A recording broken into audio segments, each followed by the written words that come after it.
Welcome to my studio. For those who don't know me, I'm Tina Duncan, and I live in the Flat Rock area of Hendersonville. I started studying art when I was a teenager with a long interruption while raising two sons. I went back to college after I got them raised, and I got my Bachelor of Fine Arts degree at Western Carolina University in Collier. Luckily, I'm known for my waterfall paintings. I also paint clouds, landscapes, and flowers that I've grown. Long been alarmed by the fast growth and changes I've seen in North Carolina over the many decades, and I wish to record the wild places while they still exist.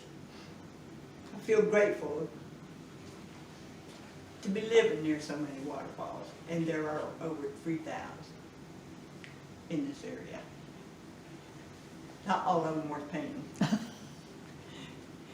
And I'm grateful we have enough rain to keep them flowing. I've done, in the past, a lot of whitewater canoeing in North Carolina, and I'm able to read water with the same ease as reading a book. Water has shapes, transparencies, reflections, and movement, while the rocks they flow over are the architecture that gives them form. Translating that into a painting was a long-term challenge, and it took a lot of practice. I think I'm able to do that now with more confidence. And the same with clouds. They have, cumulus clouds in particular, have a shape and form. I've heard some people describe them as like a head of broccoli. At times I'll try to paint something I haven't done before just to give myself a challenge. It is the ever-changing light that gives shape and form to our surroundings, and being able to see, interpret, and sometimes manipulate those forms has advanced my painting abilities.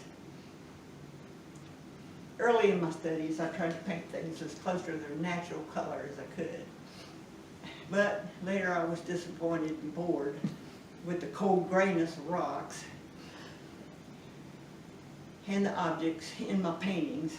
After taking some workshops with artists whose work I much admire, I started pushing my color use while trying to maintain the values of my subject, values being the range of dark to light. For my painting, The Other Side, juried and chosen by Artscape as a banner, I began with a small study,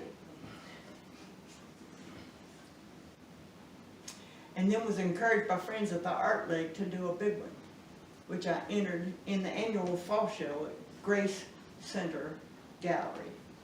The competition was jaw-dropping awesome.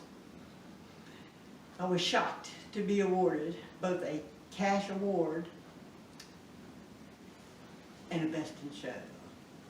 As you can see by this cloudscape, the sun is low, lighting the far side with a glow, while the near side, the other side, is in shadow.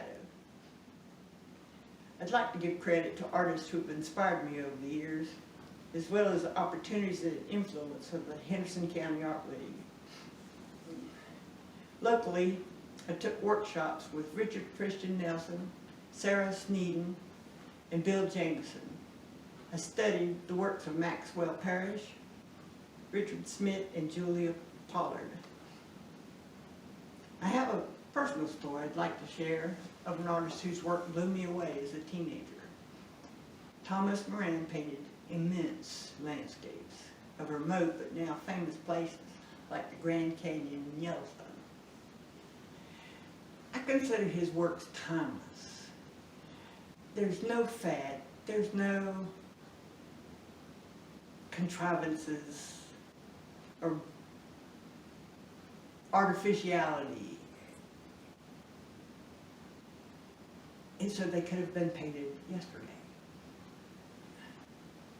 I've never been to the Yellowstone or Grand Canyon, but just seeing him bring those to life is so huge, just floored. So while I was visiting my sister in Annapolis decades later, we trudged 5 galleries in cold weather before finding them late evening in the temporary exhibit at the National Portrait Gallery. Never would have guessed they were there. Viewing Moran's monumental and perfectly done landscapes was an emotional and humbling experience that brought tears to my eyes. It's a joy to be in the Artscape program again this year. This is the 3rd time, and it's one of the things I appreciate about Hendersonville, that they respect and honor their many very talented artists. My sponsors, I would like to thank. This year it was the Laurel chapter of the Embroiderers Guild of America, and I thank you.